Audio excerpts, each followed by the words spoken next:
Hello students, next topic है हमारा earthquake. हमने पिछले इसमें सब नेचुरल फिनोमिना में इससे पहले टॉपिक किया था लाइटनिंग। ठीक है, लाइटनिंग को हमने डिटेल में पढ़ा और अभी नेक्स्ट टॉपिक हम करेंगे अर्थक्वेक्स। तो जो नेचुरल फिनोमिना है, नेचुरल डिज़ास्टर भी बोल सकते हैं, जिसमें आपको बहुत सारी जो आपकी डैमेज होता है, आपकी जो बिल्डिंग्स हैं उनका डैमेज है, ठीक है, लाइफ का भी डैमेज होता है। तो उन्हीं में एक और डिज़ास्टर आता है अर्थक्वेक। ये भी एक नेचुरल फिनोमिना है जिसके बारे में अभी तक मतलब इतने श्योर नहीं होते हुए हम कि अर्थक्वेक किस टाइम आएगा या किस प्लेस पे आएगा। ये भी इतनी एक्यूरेसी से अभी हम नहीं बता सकते हैं। ठीक है, जैसे थंडरस्टॉर्म है, थंडरस्टॉर्म जब आता है तो ये बहुत सारी पॉसिबिलिटी उसमें ये है कि अब लाइटनिंग होगी या साइक्लोन आएगा, तो हमें एक टाइम मिल जाता है उसकी प्रोटेक्शन करने के लिए, कि उससे बचाव के लिए हमें थोड़ा बहुत टाइम मिल जाता है। बट अर्थक्वेक एक ऐसा फिनोमिना है जिसमें आप श्योर नहीं होते, मतलब आपको ये नहीं पता लगता कि किस टाइम अर्थक्वेक आ जाए। ठीक है, तो इसी वजह से जो अर्थक्वेक में बहुत ज़्यादा ह्यूमन लाइफ की और प्रॉपर्टी की डैमेज होता है। ठीक है, इंडिया के अंदर कई बार बहुत मेजर अर्थक्वेक्स आए हैं, जैसे 8 अक्टूबर 2005 में उरी में आया है।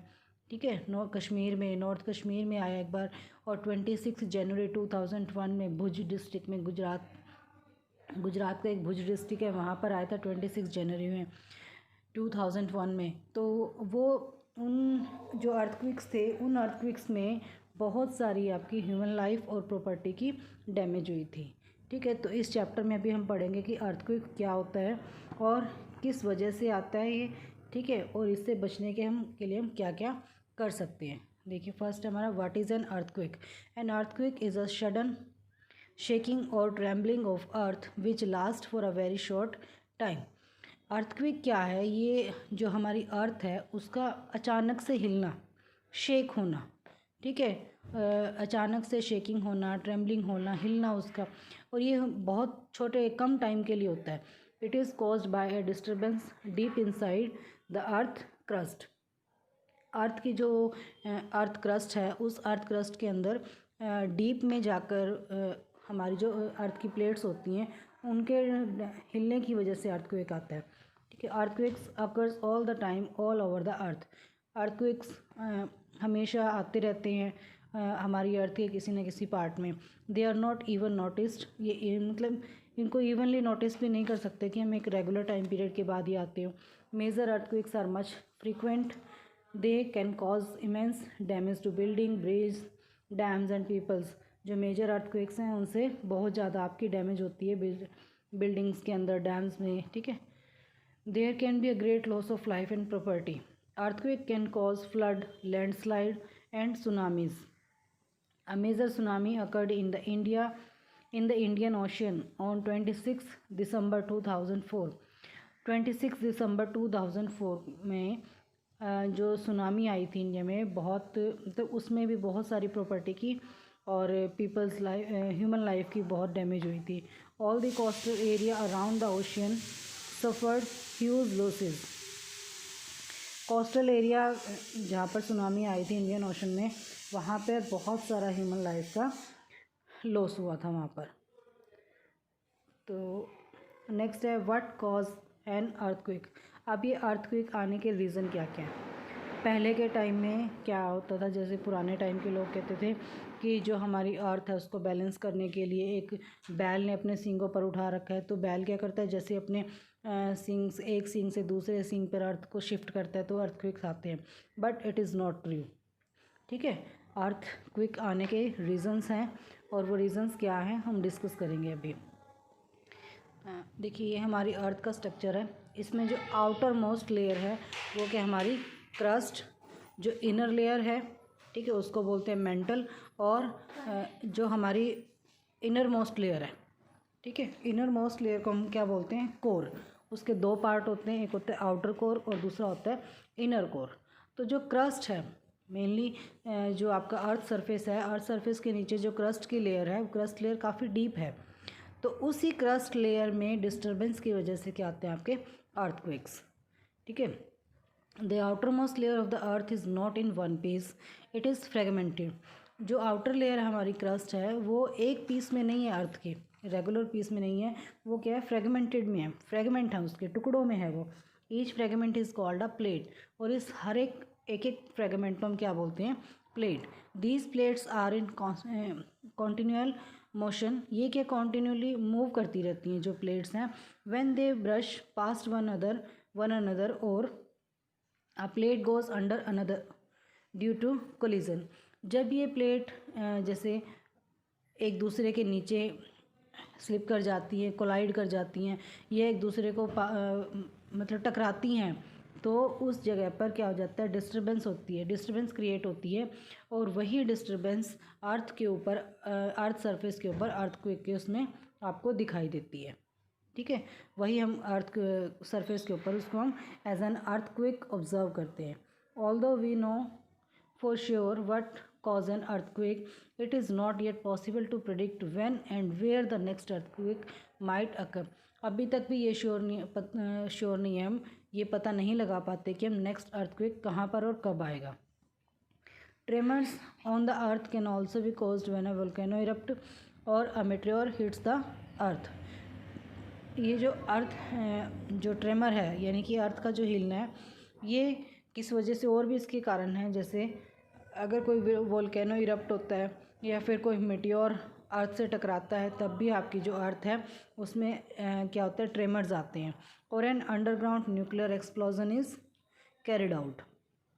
However most earthquakes are caused by the movement of earth plate, mostly जो अर्थक्वेक्स हैं वो किसकी वजह से आती हैं, जो अर्थ की प्लेट्स की मूवमेंट की वजह से। Since earthquake are caused by the movement of plate, the boundaries of the plates are the weak zone where earthquakes are more likely to occur। तो ये जो अर्थक्वेक आते हैं मूवमेंट की वजह से प्लेट्स की, तो उनकी जो बाउंड्री है उन प्लेट्स की, वो उनको क्या हम मानते हैं, वीक जोन। ठीक है, यहाँ पर मोस्टली जो अर्थक्वेक्स आते रहते हैं, तो the weak zone are also known as seismic और फोल्ट जोन। तो इन्हीं वीक जोन को हम सिस्मिक और फोल्ट जोन भी कहते हैं, जहाँ पर मोस्टली अर्थक्वेक्स को देखा जा सकता है। In India the area most threatened are Kashmir, western and central Himalaya, the whole of north east, Rann of Kutch, Rajasthan and Indo Gangetic plains. India के अंदर ये जितने भी प्लेसेस हैं, ये सब प्लेसेस किसके अंदर आते हैं, हमारे फॉल्ट जोन के अंदर, सिस्मिक जोन के अंदर। Some area of south India also fall in the danger zone. South का भी कुछ एरिया क्या है इंडिया का, वो भी डेंजर जोन में आता है। डेंजर जोन यानी कि वहाँ पर भी अर्थक्वेक्स मोस्टली आते रहते हैं। The power of an earthquake is expressed in term of a magnitude on a scale called the Richter scale. Earthquake की पावर को मेज़र करने के लिए एक स्केल बनाया गया था, उस स्केल का नाम है Richter. Really destructive earthquake have magnitude higher than 7 on the Richter scale. जो रिएक्टर स्केल के ऊपर जिनकी अगर मैग्नीट्यूड उसका 7 से ऊपर है, 7 से ऊपर अगर उसका मैग्नीट्यूड होगा, तो उसको क्या, कौन सी उसमें आता है, वो मेजर अर्थक्वेक्स में। Both Bhuj and Kashmir earthquakes are magnitude greater than 7.5। तो जो भुज में और कश्मीर में अर्थक्वेक्स आए थे, उनकी जो रिएक्टर स्केल्स में उनको देखा गया तो उनकी मैग्नीट्यूड आई थी 7.5 से भी ऊपर। तो इसीलिए उनकी वजह से बहुत ज़्यादा डिस्ट्रक्शन हुई थी ह्यूमन लाइफ की और प्रॉपर्टी की। The tremor produce waves on the earth surface, these are called seismic wave. जब अर्थ शेक करती है, हिलती है, ट्रेमर्स आते हैं उसके अंदर, तो वो उसको क्या बोलते हैं, जो वेव्स प्रोड्यूस होती है वहाँ पर, उनको बोलते हैं seismic wave. The waves are recorded by an instrument called the seismograph. और उन वेव्स को, जैसे हम कहते हैं ना कि हमें अर्थक्वेक का कैसे पता लगेगा, तो उसके लिए उस प्लेस के ऊपर जो आपके फॉल्ट जोन है, वहाँ पर क्या लगाए जाते हैं, सिस्मोग्राफ। सिस्मोग्राफ क्या मेज़र करते हैं, जैसे ही आपकी अर्थ के डीप अर्थ के अंदर कोई भी हलचल होती है तो वेव्स प्रोड्यूस होती हैं, तो वो उन वेव्स को महसूस करते हैं सिस्मोग्राफ के अंदर। The waves, the instrument is simply vibrating rod है सिर्फ इसके अंदर, और a pendulum which start vibrating when tremors occur. तो उसके अंदर क्या है, एक पेंडुलम लगा हुआ है, तो उस पेंडुलम जैसे मतलब वेव्स बननी शुरू हो जाती हैं, तो उसके अंदर जो वाइब्रेटिंग रोड है वो वाइब्रेट होना शुरू हो जाती है, और जो इसके साथ पेंडुलम बॉब के साथ एक पेन लगा होता है, उस पेन से क्या रिकॉर्ड करते हैं हम, सिस्मिक वेव्स को। पेपर के अंदर वो सिस्मिक वेव्स बननी शुरू हो जाती है। By studying these waves scientist can construct A complete map of earthquake. तो उन जो वेव्स एक पेपर के ऊपर ड्रॉ होती हैं उसमें पेन के थ्रू, तो उन्हीं की हेल्प से साइंटिस्ट क्या ऑब्ज़र्व करते हैं उस जो भी अर्थक्वेक आता है, उस अर्थक्वेक का पूरा कि कितने ये पावर का अर्थक्वेक था उसके बारे में बता सकते हैं। नेक्स्ट है आपका प्रोटेक्शन अगेंस्ट अर्थक्वेक। अब इस अर्थक्वेक से बचने के लिए किस किस तरह की प्रोटेक्शन करनी चाहिए। We know from the earlier pages that earthquake can not be predicted. अभी तक आपने पढ़ा भी है कि अर्थक्वेक है जो उसको हम प्रिडिक्ट नहीं कर सकते, पहले नहीं पता लगा सकते। We have also seen that they can be highly destructive. It is therefore important that we take necessary precautions to protect our self all the time. तो अब हमें इसका अंदाज़ा नहीं लगा सकते, बट हम अपने आप को इस तरह से मतलब अपनी सेफ्टी कर सकते हैं ताकि उससे अगर कोई अर्थक्वेक आता है तो हम उससे कैसे बच सकें। People living in seismic zone where the earthquakes are mostly occur have to be specially prepared. जो सिस्मिक जोन है हमारा फोल्ट जोन है जहाँ पर मोस्टली आपके अर्थक्वेक्स आते रहते हैं, तो वहाँ के लोगों को इसके लिए पहले से ही प्रिपेयर रहना चाहिए। First of all the buildings in this zone should be so design that they can withstand major tremor. Seismic zone के अंदर जितने भी बिल्डिंग्स बनाए जाएं तो सबसे पहले तो उनके अंदर उस तरह का मटेरियल यूज़ किया जाए कि वो जो ट्रेमर्स आते हैं उनको सहन कर सके। Modern building technology can make it possible. It is advisable to make the structure simple so that it is quake safe. जो स्ट्रक्चर बनाया जाए वो सिंपल बनाया जाए ताकि वो इससे अर्थक्वेक से सेफ रह सके। Consult qualified architect and structure engineer. आप कोई भी बिल्डिंग बनाते हो तो उसके लिए क्वालिफाइड आर्किटेक्ट और इंजीनियर की सलाह लेनी चाहिए कि जो बिल्डिंग आप बना रहे हो तो वो उसके अंदर कंस्ट्रक्शन इस तरह की हो ताकि वो जो इसकी ट्रेमर्स को सहन कर सके। ठीक है। It is in highly seismic area the use of mud और timber is better than using heavy construction material. Keep roofs as light as possible. In case the structure falls the damage will not be heavy. जो बहुत ज़्यादा highly seismic area है उनके अंदर जो building बनाई जाए वो बहुत हैवी मटेरियल की ना होकर वो हल्के फुल्के मड और टिम्बर की बनाई जाए, लकड़ी की, ताकि अगर डिस्ट्रक्शन होती भी है तो डैमेज कम से कम हो।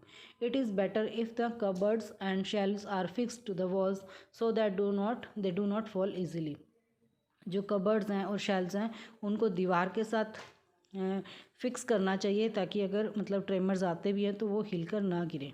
B careful where you hang wall clocks, photo frames, water heater etc. so that in the event of an earthquake they do not fall on the people।